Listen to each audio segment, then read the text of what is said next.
بھائی زندگی میں سب کچھ اکٹھا ہوتا ہے، اچھائیاں برائیاں خوشیاں پریشانیاں سب کچھ اکٹھا آتا ہے. آپ اگر کوئی ایسے بندے سے ملیں جو بتائیں گے میں جی ہمیشہ کے لیے خوش ہوں، مجھ پہ کبھی کوئی تنگی آئی نہیں ہے، مجھے ضرور ایسا بندہ ملوائیے گا جو کہے کہ مجھ پہ کبھی کوئی چیلنج نہیں آیا، میں ویسے ہی اتنا کامیاب ہو گیا. آپ کو کبھی ایسا بندہ نہیں ملے گا. دنیا میں پلس مائنس اونچ نیچ ساتھ ساتھ ہیں. تو یہاں پر جو پچھلی آیت مبارکہ ہے آپ غور فرمائیے، اس میں جو ہمیں بتایا جا رہا ہے وہ یہ ہے کہ جب موسیٰ علیہ السلام نے کہا کہ یاد کرو اس نعمت کو جو اللہ تعالیٰ نے تم پہ کی، وہ نعمت، اس کا مطلب اللہ تعالیٰ نے نجات دے دی ہے. یعنی کہ اسی آیت مبارکہ میں عذاب کا بھی ذکر ہے اور نجات کا بھی ذکر ہے. آپ کی زندگی میں بھی اچھائیاں بھی ہیں اور پریشانیاں بھی ہیں، سکون بھی ہے، خوشیاں بھی ہیں اور ٹینشنز بھی ہیں، یہ سب کچھ ساتھ ساتھ ہے. ایسے ہی ہے، نو میٹر آپ کس ملک میں ہیں، it does not matter at all کہ آپ کی فیملی کیسی ہے، پوری دنیا میں سر ایسے ہی ہے. اس بات کو سمجھیے. تو اٹ مینس کہ اللہ کا نظام اگر یہ ہے کہ اگر دونوں چیزیں ساتھ ساتھ ہیں تو اللہ نے ہمیں سکھایا ہے، مجھے اور آپ کو کیا سکھایا ہے؟ آپ نے فوکس شکر پہ کرنا ہے. زندگی میں پلس مائنس دونوں ہیں لیکن فوکس شکر پہ کرنا ہے. اگر تمہیں اور چاہیے تو اللہ نے ایک بہت بڑا پرنسپل مجھے اور آپ کو سکھایا ہے کہ بھائی اس سے بڑی مصیبت ہو کوئی نہیں سکتی، لیکن اللہ سکھا رہا ہے کہ فوکس پھر بھی کس پہ کرنا ہے؟ شکر پہ. فوکس اس پہ نہیں کرنا جو گیا، جو مصیبتیں ہیں ٹینشنز ہیں. کسی نے کہا میری زندگی بہت پریشانیوں والی ہے. کیوں؟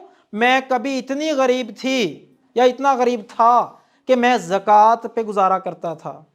میں نے کہا یار اب تو تمہارا سب کچھ ٹھیک ہو گیا. کہتا اب میں سوچتا ہوں کہ میں کتنی مشکل زندگی گزار کے آیا ہوں. میں کہا خدا دو چھڑ دو انہوں، اب شکر کرو کہ اب اللہ نے آپ کو کتنا دے دیا. پہلے وہ اس حالت میں تھا، اب وہ اس کے بارے میں سوچتا جا رہا ہے. مطلب کہ اگر آپ سوچتے نہیں کہ اللہ نے آپ کو نجات دے دی ہے تو پھر آپ کو اللہ اور ہم اور نہیں چاہتے ہیں، خوشیاں نہیں چاہتے ہیں، سکون نہیں چاہتے ہیں. کیا خیال ہے؟ یہ مائنڈ سیٹ ڈیولپ کریں گے تو فائنینشلی ابنڈنٹ ہو سکیں گے. اگر پور مائنڈ سیٹ کے ساتھ آپ کو کروڑوں تھما دیے جائیں بہت معذرت کے ساتھ، آپ پھر وہیں پہ آ جائیں گے.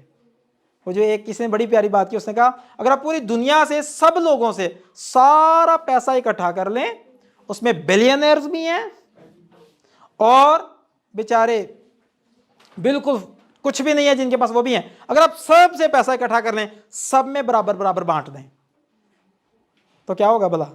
کچھ عرصے بعد سب کی پاکٹس میں پھر اتنا ہی پیسہ ہوگا. اس نے کہا کیا مطلب؟